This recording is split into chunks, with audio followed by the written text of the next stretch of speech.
In today's walkabout, let's talk about some of the things that I'm going to be doing this week as I do two things. I'm going to do a little bit of fall styling, but I'm also getting ready to put the garden to bed. And here's my question of the day for you guys. It would disturb me a little bit, except for I know it happens every single year. And that is, are you getting kind of sick of gardening? Because I'm getting kind of sick of gardening. I'm really tired of everything looking so dry and worn out. I'm tired of watering. I'm ready to move inside with a good book, or even if it's outside, but I'm just ready to get my stack of books, my cup of tea, and just quit having to tend and oversee the garden so much. So here's another question I have for you. Make sure to tell me what zone you're in. If you're in a place like California or Florida where you garden year round, I want to know what you do at the end of a season when you're just kind of tired of the heat and everything and you just want a little bit of a respite. So how do you let yourself have a little bit of a break if you're in a place where you can garden year round? So that's kind of my question of the day. So recently, I don't know how many requests I have had and messages I've had from people wanting to know how I clean up the leaves that are on my gravel. Well, I do it in a couple of ways. One of them is this way. And I do them with a couple of my two favorite blowers. So this is just a very lightweight Worx blower. Stuart, let's put a card above, and I'll also put one in the description. You can link to it. This one is very, very light. It's battery operated. This is not a sponsored post, you guys. I've had this for years and I've recommended it 1,000 times. But it's very lightweight. So if you have arthritis or you don't have a lot of hand or muscle strength, then this might be the option that you use. But you can see it's very effective.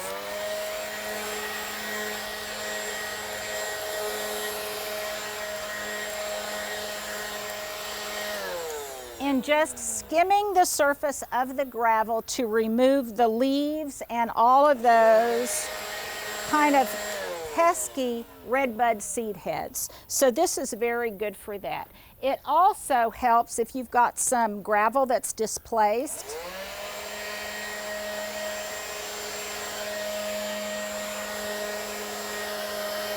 And it's on the stepping stones, it can help blow the gravel back into place.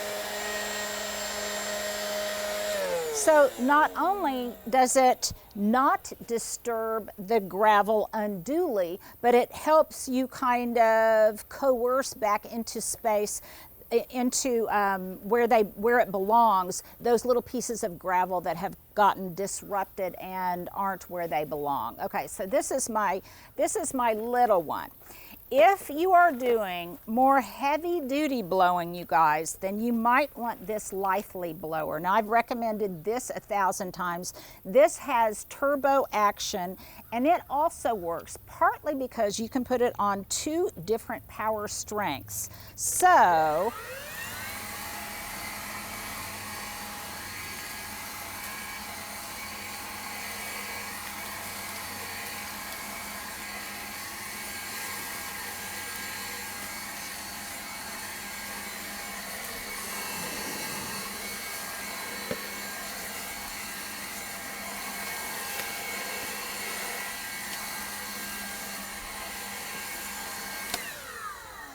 this one is actually a little bit more effective because it's more efficient because it's quicker, because it's got a little bit more punch to it. And you'll notice that all I do is I just blow the leafy debris and everything that falls back into the borders where my shrubs, where my nandina, my yews, my hydrangeas, where they reside, because what that does is it just then serves as a natural mulch, and it will kind of protect them over the long winter. It'll keep moisture in, and I don't have to collect all of those leaves and everything. So this works brilliantly for that. And that answers the question of how I remove all of the leaves and also all of the the remnants of a little pumpkin that has been chewed by the squirrels. So it's great for that. It's very, very easy. It's one of the reasons I am such a fan of this combination of gravel and flagstone surface, because it's just so easy to maintain. It's no more difficult to maintain and to remove all of the leafy debris than if you were sweeping a deck or blowing a deck. So that is the answer to that question that I've gotten many, many times this week. So another question that I've gotten, one I'm very happy to answer. I'm going to come over here so I'm a little bit more out of the sun, you guys. So I've been working on my book, The Elegant and Edible Landscape. Stuart will put a card up above where you can pre-order it, or maybe there's something at the beginning. It comes out March 8th. Today I'm actually doing the final edits on it, you guys. This is just kind of a fun little thing because it's kind of a little fake prototype book that I can show you with blank pages in it. But I promise you guys, this has been an act of love. I never expected to write a book. I had no plans to write a book, but a publisher came to me, and it was a nice way, I think, for me to document this garden and give a little bit of an homage to this garden and to my family's life in this space and my home. So I hope you'll enjoy it. I hope that you'll find that it's really just packed with all sorts of styling tips, design cues, and a way that you can help create and live in your own dream garden space. So there's my little commercial for myself, but I wanted to give you a heads up. You can buy it on Amazon. If you are out of the country, I'll also put a link up because you can buy it in a number of different places around the world. And I really want to thank a number of the people who are giving it an endorsement. My friend Klaus Dalby, my friend Chris, just so many, my friend Kristen Sullivan, Jim Peterson, lots of people who have just been very supportive, and I appreciate it. Okay, so moving on, enough of that, blah, blah, blah. Okay, so I'm starting to put out more of my pumpkins and things, and I'll do more of a dedicated video on that coming up. But you can see that I've made a start, and here's something that you guys might want to play with. Boy, Stuart, those birds. Are those just grackles, I guess? Anyhow, something is annoying them. Anyhow, something else I like to play with and give kind of a glossy finish to are not only the pumpkins and gourds, but really magnificent leaves.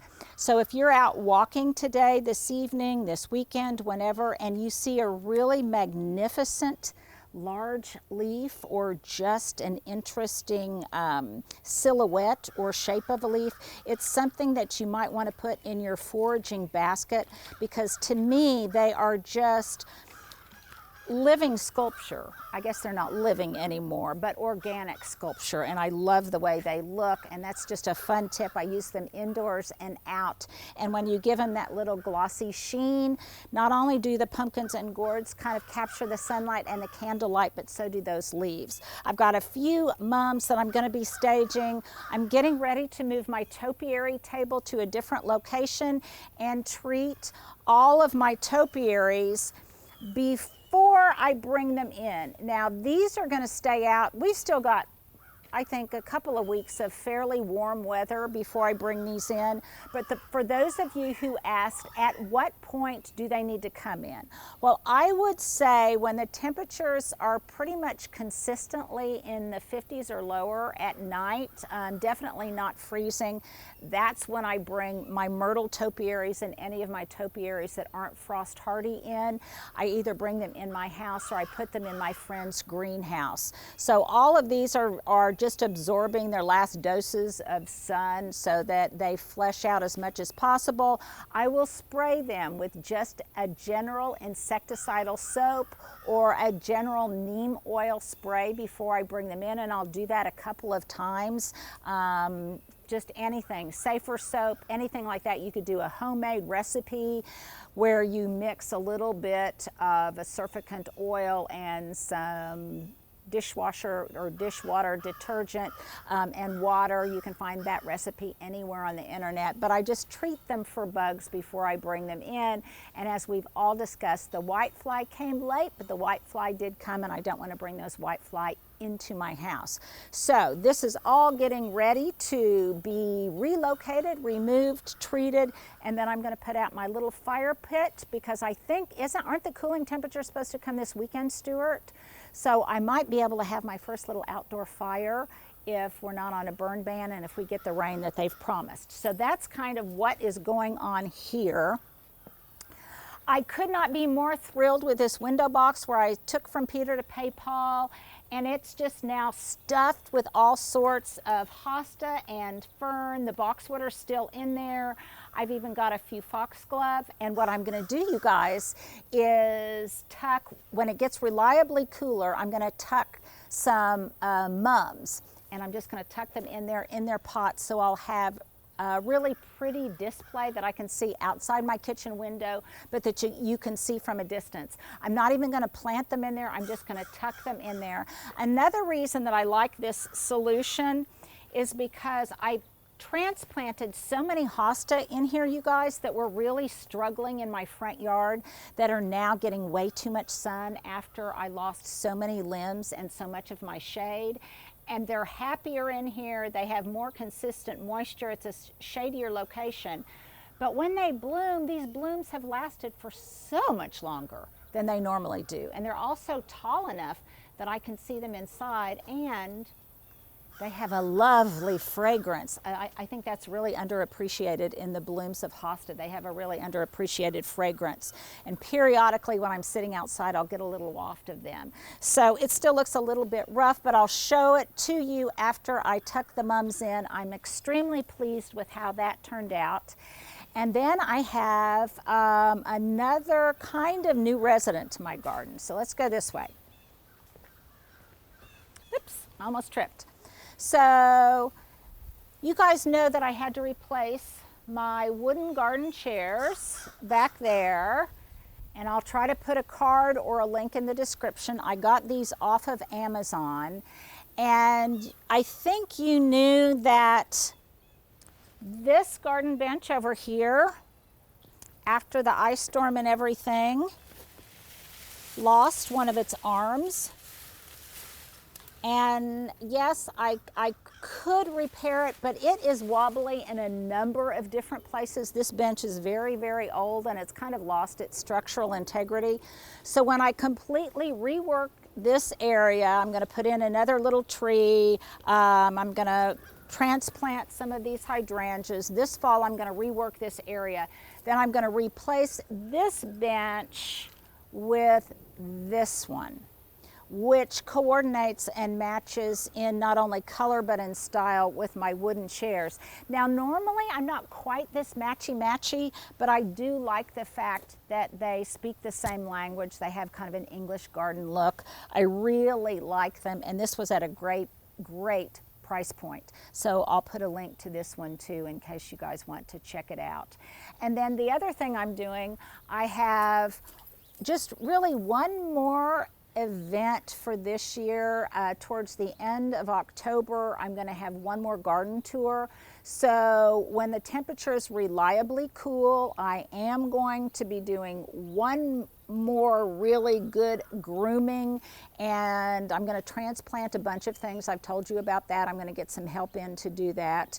But one thing I am doing is I'm still pretty aggressively feeding all of my geraniums, because I think it will be cool enough, and I think they'll still be beautiful that time of year, when a lot of the other things at the end of October, if we haven't had a freeze, a lot of the other things will just be really, really too tired. But I think the geraniums will still look beautiful before they go back into the greenhouse as the first freeze approaches. Another thing that I'm having to do, I think I told you that I kind of got on top of my bedworms, and I did for a while, but now they're back. So I'm going to have to come back and whip up a fresh batch of that BT, bacterial thuringiensis spray, and I'm going to have to spray them again. I've been picking off some of the budworms that I've seen, but I want to be very careful how I use that, because I don't in any way want to compromise or jeopardize all of the caterpillars that are going to turn into monarchs or swallowtails or anything of that nature. So I'm going to be very, very careful about it. But that's just some of the stuff that's going on here. It's very much in a state of transition. I'm really excited, you guys, because before too long, let me come over this way, Stuart. It may not be one of the traditional plants that we think of as having gorgeous fall color, but I promise you it does. And all of this barberry, this golden barberry and that orange rocket barberry that actually looks more purple now, all of this is going to start changing with the season as the temperatures cool. The colors are just classic fall. They're kind of that deep orange. They almost glow, all shades of yellow and gold and burnt amber, really, really beautiful. So these are getting ready to transform into their October palette, and I'm really excited about that. So that's some of the stuff that's coming up. It still looks a little bit unkempt and untidy, but that's okay because I'm a little sick of gardening. But as soon as those temperatures cool down and I don't have to water so much, I think I will have renewed vigor and renewed enthusiasm, and hopefully you guys will too. So enjoy the rest of your week, and I'll see you guys this weekend. Well, if you've held on this long for this fashion epilogue, I thank you. And let me tell you today, I am channeling two different people.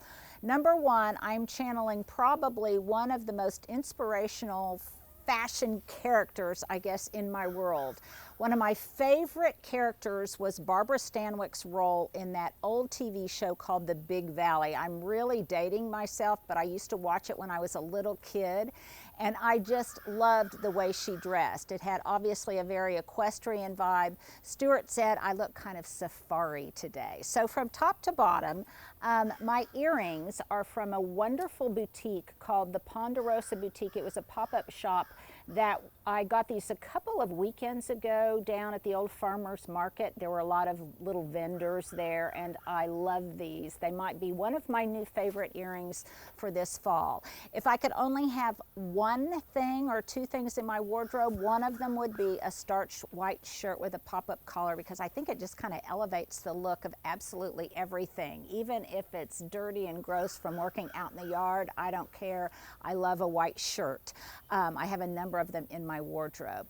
Now, this is a special fashion epilogue because my breeches, you guys have seen before. If you watched an episode that I did, Stuart will put the card up above over here, that I talked about wearing some of my son Johnny's clothes. I was going through a bunch of his wardrobe, getting rid of some things. He lives in Singapore. I was missing him, so when I went through some of his clothes, I thought, oh, I like some of these, and if I wear them, it will make me miss him less. And it also has kind of just that kind of equestrian chic I like. These were actually really, he's very slim hipped like me, and so I was able to wear them. They've got a drawstring in them. They're actually just large cargo shorts, but on me I think they just have kind of almost a skirt, a culotte, or an equestrian vibe. So I really like them. I just pressed them, and I love the way they look, and they're so comfortable. And they've got great pockets, so I can wear them working out in the yard. I can wear them après gardening if I go out for coffee or for a drink, so I really like the look. And these boots are, I've had these forever. These are called Muck Boots from Dover Saddlery. I love them, and I think they look great whether you're in the garden or out of the garden. My bracelets, I have a whole assortment of bracelets on today because I'm a turquoise lover. This one with the leather and fabric clasp. I got this one from my sister. I got just these turquoise bead bracelets someplace in Santa Fe. I made this one. This slide bracelet belonged to my mom. This bracelet was given to me by my niece, Christy. And this sweet little bracelet with the bird on it is one of my staples. And this is part of the Orchard jewelry collection, Janet Mavick. I love that one. So there you go. That is my fashion epilogue today, a very special edition. If you guys held in this long, if not, just go on to the next video.